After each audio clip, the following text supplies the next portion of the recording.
اب ایک خاص لفظ کی طرف میں آ رہا ہوں، 40، چونکہ ہمیں 40 نووی کا مطالعہ کرنا ہے۔ حضور کی ایک حدیث ہے جو اگرچہ ضعیف ہے،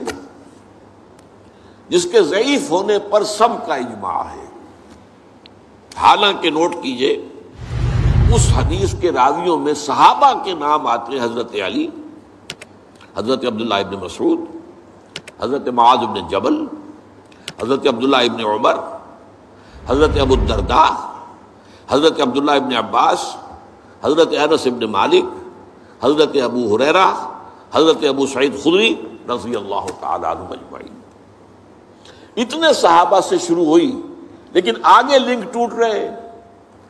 کہیں تابعی کے لیول پر بات نہیں بن رہی، کہیں تبع تابعین کے لیول پر بات نہیں بن رہی، کہیں کوئی راوی آ گیا ہے بیچ میں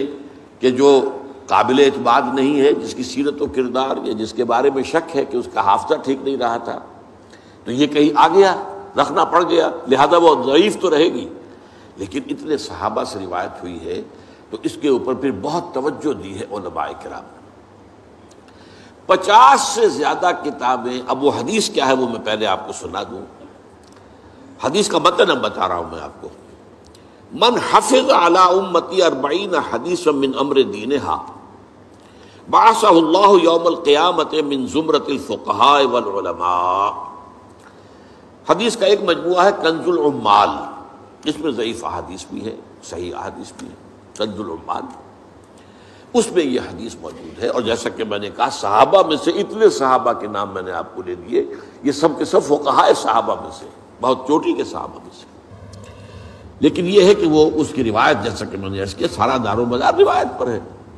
اسی کے اوپر معاملہ جو ہے حدیث کا مقام و مرتبہ متعین ہوگا۔ ترجمہ کیا ہے؟ جس شخص نے بھی میری امت کے لیے یا میری امت کی حفاظت کے لیے، اس کے دین و شریعت کی حفاظت کے لیے میری 40 حدیثیں حفظ کی، دین کے معاملے میں 40 حدیثیں حفظ کی، اللہ تعالیٰ اسے اٹھائے گا قیامت کے دن من زمرۃ الفقہاء، فقہاء میں، والعلماء، اور علماء میں۔ جس شخص نے بھی میری امت کے دینی معاملات سے متعلق میری